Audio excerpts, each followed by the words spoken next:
Welcome to SVG TV's news for Wednesday, March 1st, 2023. I'm Triska Campbell with the details. A national consultation on tourism is expected to commence at the end of the month. At the news conference on Monday, Minister of Tourism Carlos James said the national consultation will take the form of community engagement, stakeholders' discussions, and opportunities for training. And we will see consultations taking place as far as north as Chateaubriand, Sandy Bay, and as south in Union Island. We intend to go to zone the consultations in almost every district within the country to have the discussion as to the national preparedness for the transformation of the tourism sector, which we intend to see taking place over the next few months. And just to give an indication as to why these national consultations are important, one of the important things that we'll be looking at is the provisioning. The Honorable Sabota sees that he has already started with the farmers. But just to give an indication, annually, just one hotel, which is Sandals, they're looking to secure 700,000 pounds of fruits and vegetables, 90,000 pounds of fish, fresh fish, 70,000 pounds of pork, and over 500,000 eggs annually in terms of their consumption. And that's just one hotel that will be operational by next year on mainland St. Vincent. When you look at the additional room stock, which we will see the increase in the volume of people coming to the destination, we're talking daily flights, more hotel rooms, there's going to be an important need to look at all of the varying components of the tourism sector and why we must look at improving in terms of our quality and standards, our production levels, and what we generally would consider to be the components of our tourism sector. Minister James said one of the important things in the transformation process is the opportunities for employment for Vincentians. We will work closely with the St. Vincent and the Grenadines Hotel and Tourism Association to develop a employment registry where we'll record the amount of persons trained within the sector. Because on a daily basis, you'll have hotels calling. They need trained staff to work in their restaurants, in their hotels, drivers, service providers.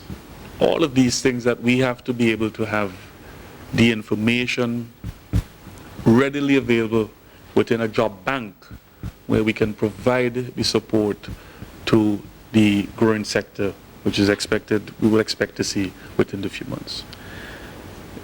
The opportunities for training, while we are seeing the expansion of a number of technical institutes across the country, providing CVQ courses. This year we'll open a new one in Pittibadel in September. We have the Barley Technical Institute, Camden Park, Kingston, Georgetown, and so on. In Canawan, we'll see some work on the facility to expand and to provide training, CVQ training as well.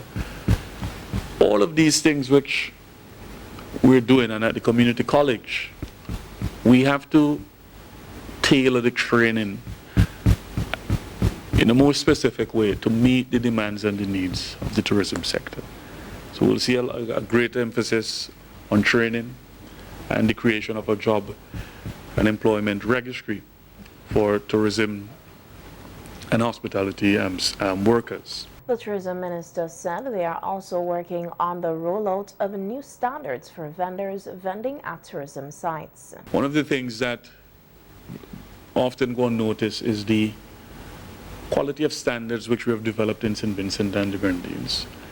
The Tourism Authority, the Bureau of Standards, the Ministry of Tourism, we've all worked collectively to design a series of particular standards and guidelines in which hospitality and tourism sector workers are able to operate under. And that is one of the things which I know St. Vincent and the Grenadines has been credited for in terms of the quality of the standards in which we have. And of course we have to look at how we can develop on the existing ones and to see how we can bring new standards, particularly as it relates to guidelines for taxi operators in terms of concessions. When you look at vending on beaches and public spaces, we also have to look at how we regulate and have these things done in a controlled manner in which persons, it's not a rush and to get customers, but we do things in an orderly fashion to ensure that we maintain the quality of standards which we currently have in St. Vincent and the Grenadines. All of these things will take place within this national tourism consultation, which will span the entire country and will run from March this year going into the end of the year. And that is also including our annual tourism stakeholders conference, where a number of workshops and training sessions and discussions, intimate discussions with stakeholder workers are part of that conference, which we started since the onset of the COVID-19 pandemic. According to Minister James, they believe it is important to go out into the communities and address the importance of tourism to the country's economy, promote community tourism, festival tourism, and the opportunities for stakeholders within the rural communities on some of the benefits from what is going to be an uptick within the tourism sector, which will transform into a complete, authentic Vincentian experience. Packaged and made available to visitors when they come to St. Vincent and the Grenadines.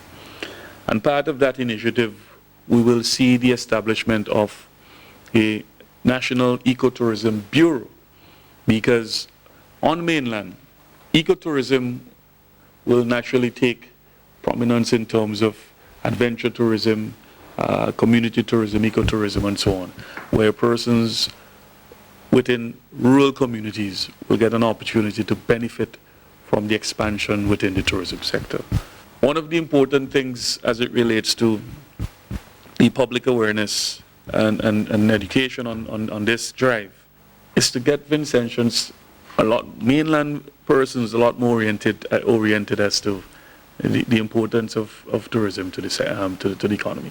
Very often, there are service providers who will say, well, we don't need tourism on mainland or St. Vincent because, we can go to the farms, we can learn a skill or trade, and we can do other things which are not relative to the tourism product.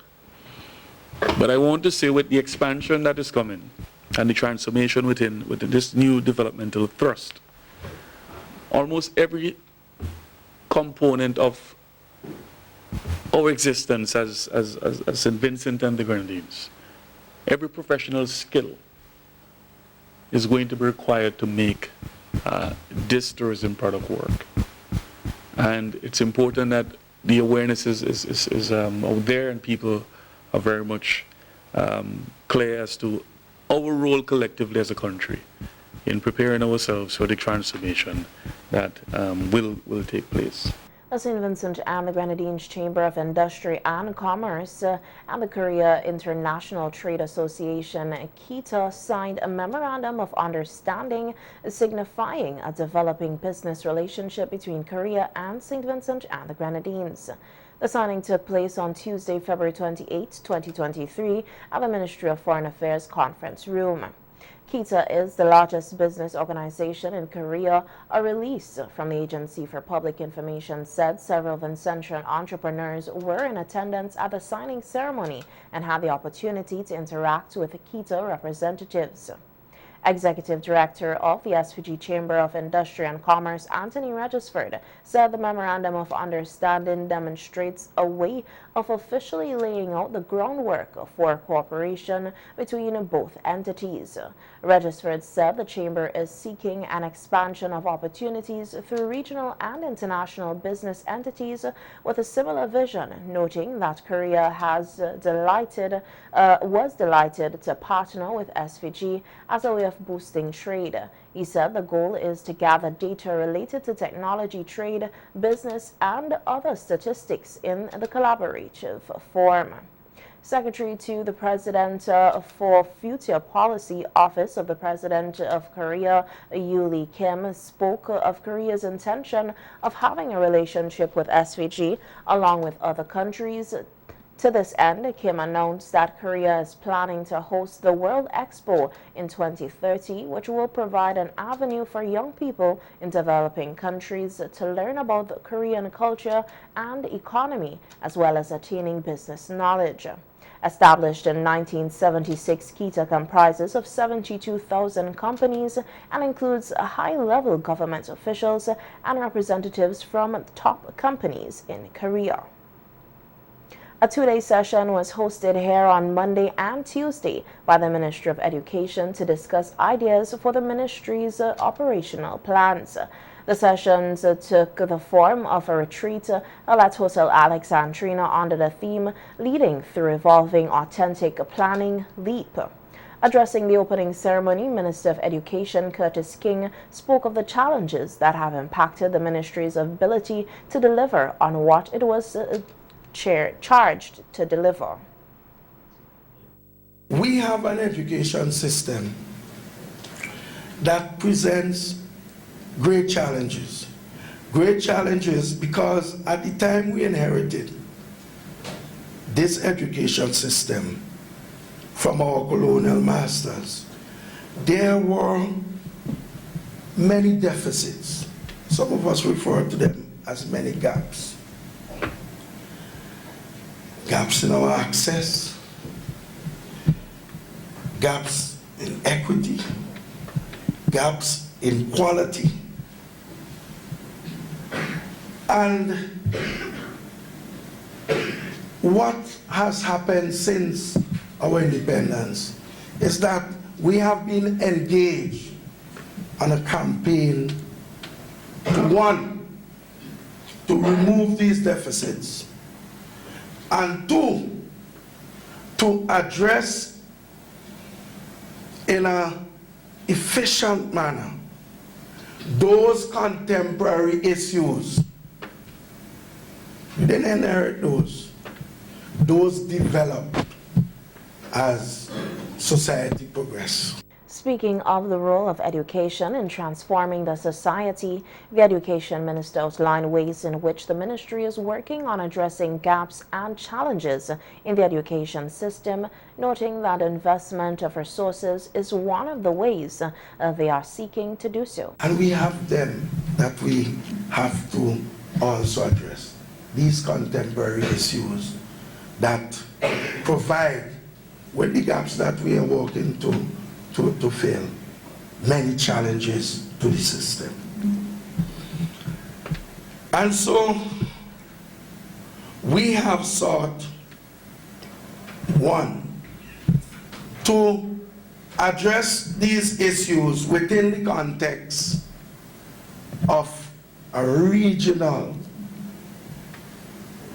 mechanism, regional medium, if you like. I speak to the OECS and also the wider sub-region CARICOM. Secondly, and most importantly, we have sought to address these issues by making significant investments in our education system in terms of resources. President of the Public Service Union, Elroy Boucher, said the union has faced many challenges over the past 80 years and continues to do so today. Boucher said freedom of association, freedom of assembly with the right to protest, and the COVID-19 vaccination mandate are some of the recent challenges the union and its membership had to deal with. Boucher was discussing the challenges at the 80th Anniversary Awards and Appreciation Cocktail Ceremony held on Monday evening at the Methodist Church Hall. We continue to work seriously to achieve more as a union. We have noted that those who were there before us encountered successes, but also encountered challenges.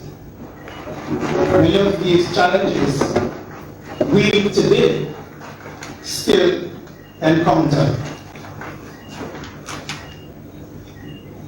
Some of these that I would just like to mention: achieving greater training and density in the public service. And I've heard the call or the echo of this particular challenge in the interviews that were done with some of the past presidents. We also have the challenge today, and it was before us, of negotiating collective agreement for public servants, talking about collective bargaining within the public service. We should have been standing here after 8 years proudly stating that the public service union have in place and have had in place for some time a collective agreement on behalf of the different categories of public servants. Unfortunately, that is not the case. It is a struggle that we continue to have. Boucher told those who attended the anniversary celebration ceremony that they must find new ways of addressing the issues that confront the union, noting that they have to learn from their past successes and their mistakes.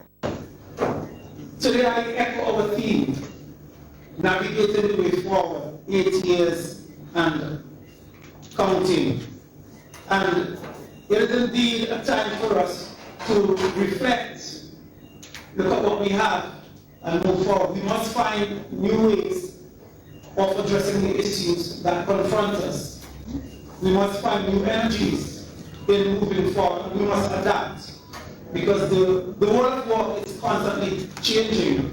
And so as a trade union, the way we did things 8 years, 50 years ago, we have to find new ways of approaching our challenges. We have to learn from those who were before us, because we don't have the successes. We have to learn from their success, and we also have to learn from their mistake. Long live the Public Service Union. Also addressing the award ceremony was Prime Minister Dr. Afghan Sals, who said the trade union movement arose out of an epoch of capitalism, and that the PSU, like other unions, is in a contradictory position in that while it is a child of capitalism, the mode of production represents labor, which is opposed to capitalism. Objectively is opposed to capital. And that's what unions seek to do, therefore, in resolving this particular contradiction, is to have its members act in solidarity to carry out necessary and desirable reforms in the existing order of things. And that its members may become part of other organizations, the responsibility to carry out an overturn of any existing system which they may wish to overturn. But the union has to resolve that particular inbuilt contradiction in its very nature. First, it does not mean that a union must not be political, but it cannot be within the system, partisan political. In other news, former Rose Place fishing vessel owners who were relocated to Lomans Bay have been given the assurance that the government will provide further assistance to them to ensure their operation in the area is more accommodating. In a recent interview with SVG TV News, some of the fisherfolk complained about the lack of proper lighting and sanitary facilities in the area. In Parliament last Thursday, Parliamentary Representative Daniel Cummins put forward a question on the arrangement, if any, are in place to correct the situation given the importance of these basic amenities for the safe production of fish for human consumption and possible export. The question was answered by Prime Minister Dr. Alf Gonsalves in the absence of Minister of Urban Development Julian Francis, who has been absent for several sittings due to health reasons. The Prime Minister told Parliament that a total of 35 registered fishing vessels owners were compensated for relocation from the Rose Place beachfront to make way for the construction of the port modernization project, with the process concluded in August of last year. Through negotiated settlement, each registered vessel owner was compensated a relocation allowance of $400, a vessel improvement allowance of $13,000, a minimum $2,500 or the value of the impacted shed which the particular vessel owner had, and $2,400 as a crew allowance. In addition, the fishermen who settled in a timely manner received a bonus of allowance of $500. Overall, this resulted in a minimum total compensation package for each of $18,300. The overall final cost for relocation was, for these 35 registered vessels, was $708,165. The fisherfolk relocated, of the 35 of them, most of them relocated to Lomans Bay, 17. 3 went to Caliacua, 5 to Clare Valley, 1 to Edinburgh, 1 to Greathead Bay, 6 to Kittels, and 2 to Russia Bay. Prime Minister Gonsalves said Cabinet approved the clearance and evacuation of approximately 5,000 square feet of land so that the relocated fisherfolk can settle in a manner without conflict with the existing fishing community. 10 feet by 10 feet land spots were assigned to the fishermen relocating from Rose Place. The fishermen chose to embark on the construction of concrete block boathouses as part of their new operations. Other support provided to the fishermen relocating to Lomans Bay included: 1, grading and placement of crushed stone on the roadway access to the Lomans Bay beachfront; 2, installation of pipe-borne water; 3, the request of Vinlec to install streetlights on the beach for the improved security; and 4, transportation of salvage belongings from Rose Place. I've been advised that the fisherfolk launch their operations from Lomans beachfront, make their catch, and sell the fish caught to the central fish market, then return their vessel to storage in Lomans Bay. So that, as I've been advised, that Lomans Bay is not used as a point of export or of the sale of fish. That what takes place is that they launch the operations from Lomans, they do their fishing, they catch, and they sell the fish at the central fish market, then return to storage in Lomans Bay. The development of Lomans, I've been advised, this too from the fishermen, never intended to be a fish selling or export depot. Now, Madam Speaker, I give the assurance that whatever additional assistance they may need, the government will certainly assist, and I give my word on that. The Prime Minister noted that there is an unfinished building on the Lomans Bay beachfront that can be developed to host an administrative center and other support services, and that they have put forward a proposal for acquiring and converting the building, but they are also waiting to hear the views from the Ministry of Fisheries on the matter. On the Otley Hall Marina and Shipyard, the Prime Minister themselves told Parliament that the government has been working on the design for a private-public partnership to undertake the rehabilitation of the facility, including the dry dock, whereby financing will be provided by the public sector, but this has proven to be difficult to secure. Prime Minister Gonsalves was responding to a question in Parliament last Thursday in the absence of Minister of Urban Development, Senator Julian Francis, on what is the current form of management of the facility, whether there is any plan to restore the dry dock, and what is the financial state of the facility. And it's very difficult to get a private sector partner for the facility. You offered it here, somebody from St. Vincent was running it, St. Vincent and Grenadines, weren't doing a proper job, we have to take it back.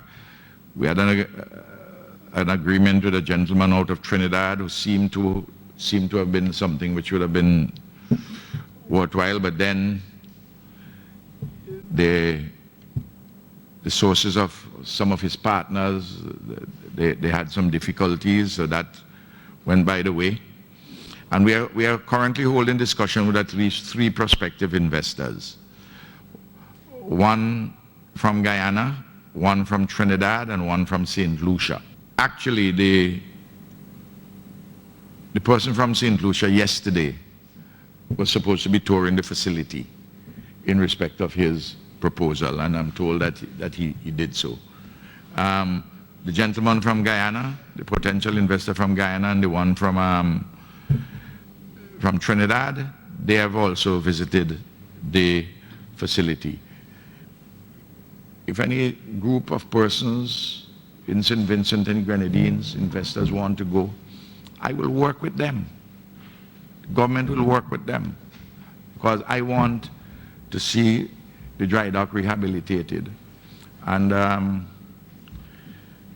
it may well be that we may have to bite the bullet. You might require a number in excess of, $10 million to sort out everything, maybe, and perhaps in phases, from some of the numbers that I've been seeing when I've asked for things to be properly capitalized. Prime Minister Gonsalves told Parliament that he worked very hard on securing the debt relief of 180 million EC dollars incurred by the facility. As to its current financial state, the Prime Minister said as of December 31st, 2022, the Statement of Comprehensive Income shows a profit for the year of $268,512. The income was $1.27 million, and total expenses just over $1 million. Last year, the year before, 2021, suffering all the rest of it, we had a smaller profit then, but 2022 was a better year. That's the story. Question number 12. Madam Speaker, with your indulgence, I'm hearing about private initiatives to get involved with the government. Is there any public pronouncements or public invitation for any Vincentian or any other person to get involved in this exercise? I'm hearing for the first time that such opportunities exist. No. Maybe the honourable member for West Kingston has been hearing me many times on this. Also in this house. In fact, a long train of questions 3 or so years ago, certainly pre-pandemic, was how much rent the local man owed, how much the Otley Hall is making from this arrangement with this local investor. And I have spoken over and over that I would like, and the government would like it. And one or two local investors have come.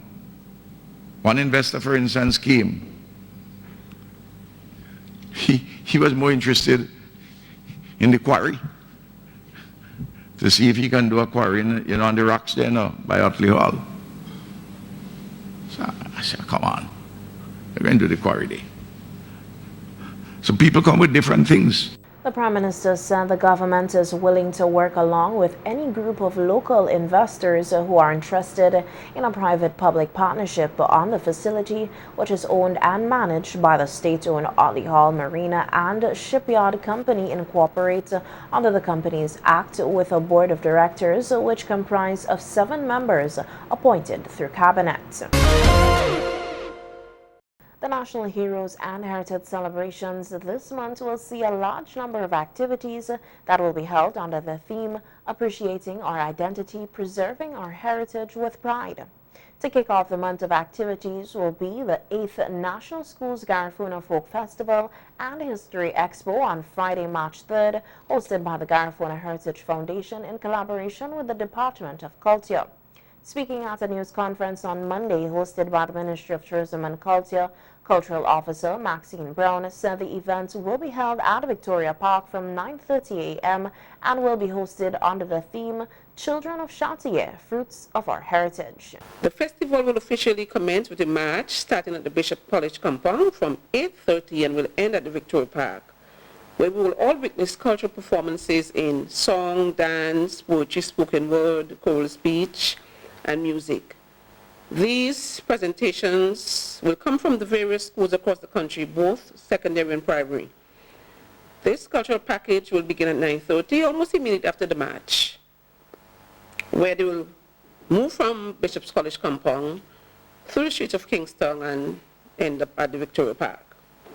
Patrons will also be given the opportunity to view or witness an exhibition which will display artifacts, foods, and history of our ancestors, and this will be facilitated by the secondary school students involved in the festival. During this festival, students will be dressed in the various outfits using the Garifuna colors, the yellow, the black, and the white, as we all know. The schools will be judged in various categories. It's not a competition, but it's always important to motivate the students because some schools really get very involved. And you know, when schools meet one-on-one, if it's not a competition, it becomes a competition because everyone brings their best. And so during the march past, the adjudicators will be looking for things like the largest group of students, so we encourage numbers, we love numbers, the most organized group, the best use of Garifuna colors amongst the team. For the cultural presentation, schools will be judged based on most outstanding instrumental, and that's in the music department, best drumology, most outstanding Garifuna dance, most outstanding Garifuna song, best choral speech, most outstanding poetry, most creative presentation, creative Keski, and best overall Garifuna theme presentation. Brown said 27 schools have so far confirmed their participation in the festival. Total of 27 schools, 6 secondary and 21 primary school already confirmed. So others may get on board because when it gets excited, everybody wants to be there, ranging from Fancy on the windward side of the island to Barely on the leeward side. I reiterate that this festival has always been held in collaboration with the Ministry of Education. They have always been on board with us, and the Garifuna Heritage Foundation. So it's a National Schools Garifuna Folk Fest and History Expo. It will run from 9:30 a.m. to 1:30 at Victoria Park, and will feature all the cultural presentation by the primary and secondary school students, replacing all aspects of Garifuna heritage. The other events on the calendar of activities will be the University of the West Indies Open Campus Literary Fair, which will run from March 8th to 11th. The UWI Open Campus will host their annual literary fair, and it will resume after a brief hiatus. The theme of the literary fair is promoting the arts, sustaining the environment, preserving our cultural heritage. This fair will be held at the UWI Open Campus site. Some of the proposed activities for the literary fair include an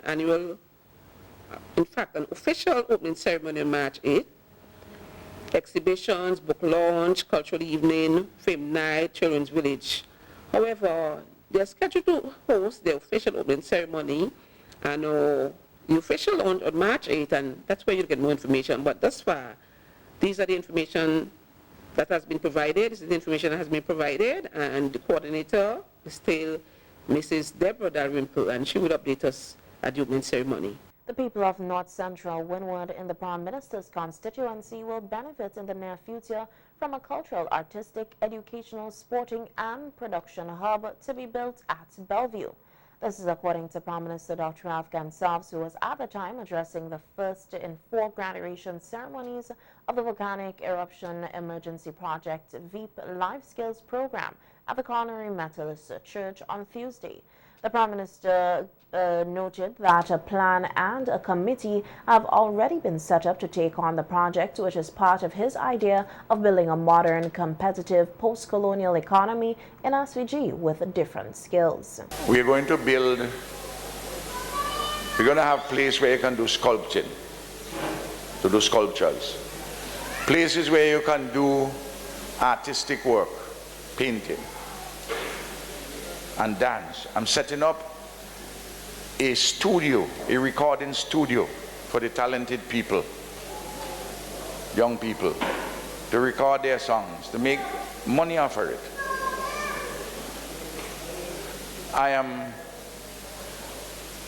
people who want to write plays and perform them. There's going to be a theater there housing 130 people. There's going to be a computer center,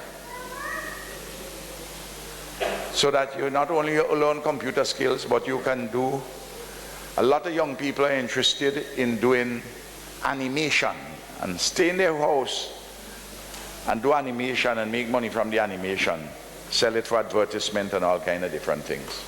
That's a new kind of economy. We have a gym there, but it's an agricultural community, so there's going to be somewhere for the market to have people sell their produce,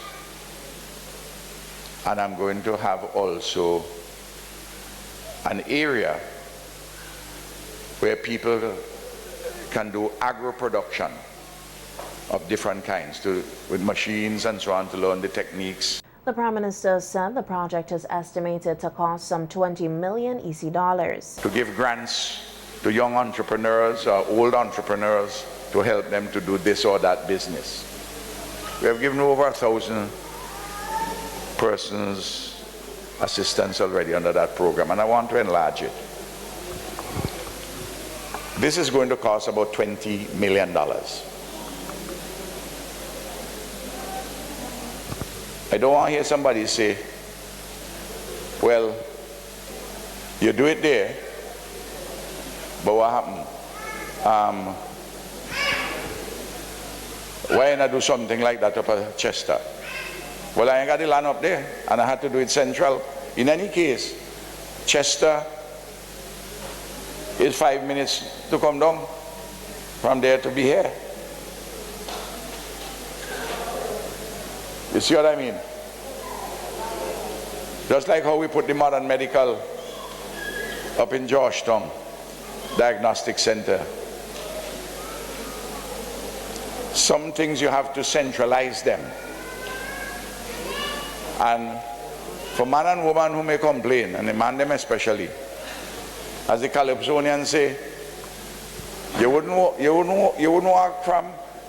to leave Georgetown to go Monbenti. Meanwhile, Prime Minister Gonsalves used the opportunity to congratulate the successful participants of the Volcanic Eruption Emergency Project's VEEP Life Skills Program. The program was implemented by the Ministry of National Mobilization in conjunction with the Ministry of Finance for a 3-month period. President of the Ministry of National Mobilization, Gwyneth Anthony, is hoping that the meal-to-meal mentorship program that was launched on Sunday by the Stubbs Police Youth Club will have a positive impact on the mentees for them to become mentors to others in the community. Anthony is also hoping that through the program there will be a positive change in the mentees' behavior and academic development. So I want to see some behavior change from you. I'm sure you're going to see your improvement in your academic development, your whole improvement in your classroom, your engagement into the community. You yourself will be mentors eventually to other persons in your community. So what I would suggest to you, you are already on board. Get other young men to be part of what you're doing. Let them know the importance of what you're doing and how they themselves can benefit from this program. Area Representative Frederick Stevenson, who addressed the ceremony, said for the country's continued development, it is important that all children have some level of comfort and care from their parents and others in the community. Important in our communities for the country's continued development that all our children must have some level of comfort, some level of care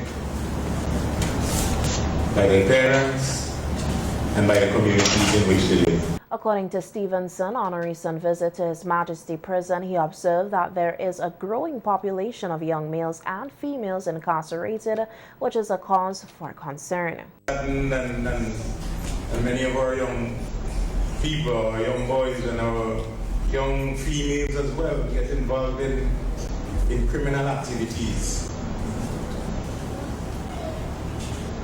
And when you go around to the prison a few weeks ago, I was asking about the population of the prison, and I was told about nearly 400, nearly 400.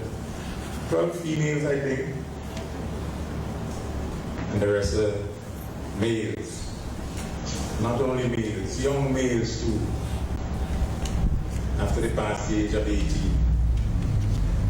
they are in prison. For a period of 1 year, 11 mentors will provide guidance to 14 mentees under the Stubbs Police Youth Club Male-to-Male Mentorship Program.